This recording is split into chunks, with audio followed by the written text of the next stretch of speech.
Okay, so we've just done Grasshopper Club Zurich. Now we're going, well, into the same stadium, but we're staying in the same city for FC Zurich's history. Now, their just nickname is FCZ. They also obviously play at the Leitgrund, with obviously that 26,105 capacity. Now, they're founded a bit later. 1896 is their foundation date. But they're the only Swiss club to reach the semi-finals of what is now the Champions League, the former European Cup. They did that in 1964 and 1977, so they've got those bragging rights.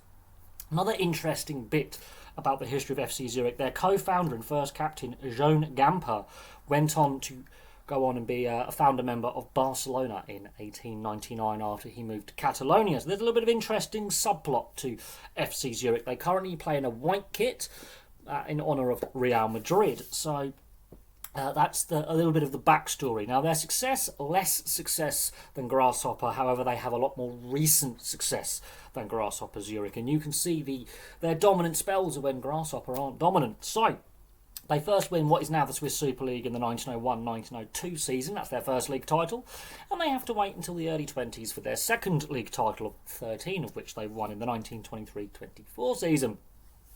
The 60s is the beginning of their dominant spell. From the early 60s until the early 80s, they won a lot of titles, the majority of their titles. So the 62-63 season, the 65-66 season, the 67-68 season, that's 3 titles in the 60s. Carries on into the early to mid-70s, the 73-74 season, the 74-75 season, and the 75-76 season. They win 3 titles in a row.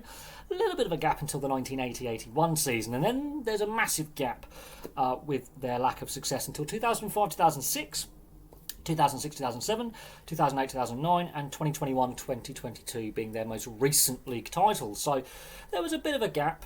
And then the mid-2000s, and then most recently in 2022. The Swiss Cup is quite interesting because they're very, very dominant in the 60s and 70s and in the more 2010s. They have 2 periods of dominance out of their 10 Swiss Cup titles.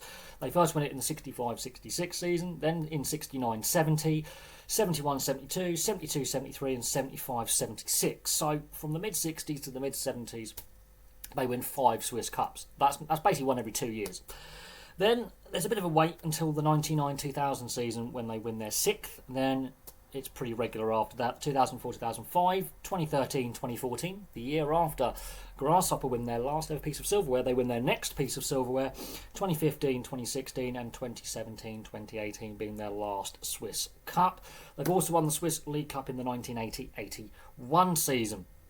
So they have had less success than Grasshopper, and when Grasshopper are having their down spells, Zurich seem to be having their up spells in success. They have more recent success than their biggest rivals in Grasshopper, and also they've gone further in Europe than Grasshopper have. They've reached what is now the Champions League semi-finals in the 63-64 season and the 76-77 season.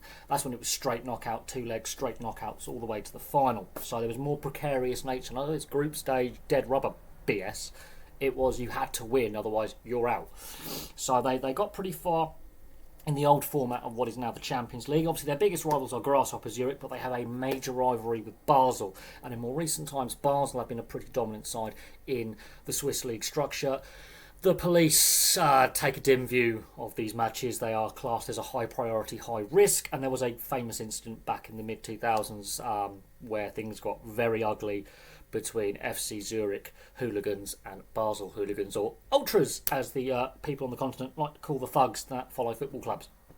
So there's a brief history of FC Zurich. I do find it very interesting that their first ever captain and co-founder, Joan Gamper, went on to be a founder member of what is now the great Barcelona side, with all their financial issues that they currently have, but he goes on to be a founder member of Barcelona in 1899, only 3 years after helping be a founder member of this club in Switzerland. So there we go. There's a brief history of FC Zurich. Thank you very much for watching. Place your thoughts in the comment section below. If you've, as I say, been to any Swiss League games or have followed any of the Swiss clubs in Europe, see how they do.